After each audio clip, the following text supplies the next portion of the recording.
Hey everybody, this is Brett, and there was a newscast a couple of years ago that I just have to show you again, and it's got a medical doctor on there that's regularly on NBC with Brian Williams, and I think that I'll just let her do all the talking for this video. I need say nothing.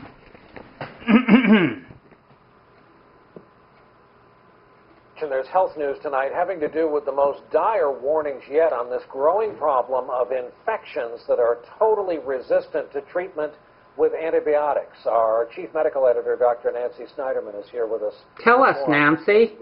Brian, it really is a brave new world, because imagine something as simple as a strep throat, a scratched knee, a time when you can't go in for chemotherapy or hip replacement because it's just too dangerous because of fear of a deadly infection. Well, this is a report, a warning from the head of the World Health Organization that basically antibiotic resistance could mean the end of modern medicine.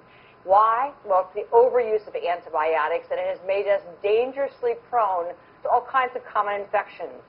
Staph infections, otherwise known as MRSA, methicillin-resistant staph, E. coli, tuberculosis, even HIV. This is just the tip of the iceberg, and the concern is, Brian, that this list is growing day by day. Absent the invention of a new category of medicines, what are we left to do?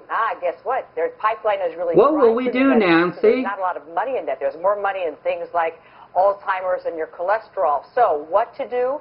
Only take medications when you need it. That means skip it for the common cold. Use them as directed by your doctor. That means take them for every day you're supposed to. Watch out, and when you can, avoid them in food. They probably really don't belong in chicken and meat as much as they probably don't. Watch out for counterfeit medication. It really is physician, industry, and patient all lining up. It's a clear and present danger. Nancy, as always, thanks. Frank. Oh, thanks, Nancy. So, you would think if they had even half a freaking brain, that they might mention something about herbs. You would think. But what they said is to only use antibiotics if you really have to, and that the problem has come about because the overuse of antibiotics. Yeah, that's it. It was the overuse of the antibiotics. It's not that antibiotics are totally unnatural. It's not that people's immune systems have become weak from the environment that's totally toxic. It's not that God knows how many myriad of things that I've told you about on my videos that are causing people to become weak and also to become malnourished and deficient as well. That's also making them weaker and weaker. It's not all of that. It's that we've used antibiotics too much, and so now the bad bacteria are becoming stronger. They've got a resistance to it. They're never going to admit the truths to people, okay?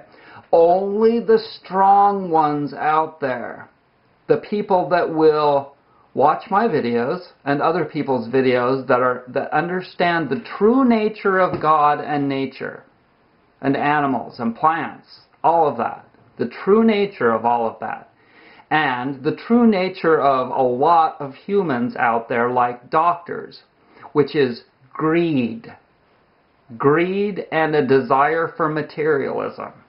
That's the problem. And all the drug companies out there, and all the billions of dollars that's put into research so that they can, if they had taken even a tenth of that money and put it into plant research, oh my God, now you've got the answer, okay? That is the answer. So I want to thank you for joining me, and, I may have to play that video. That is a classic. I want to thank you, Nancy Snyderman, and the World Health Organization. Be well.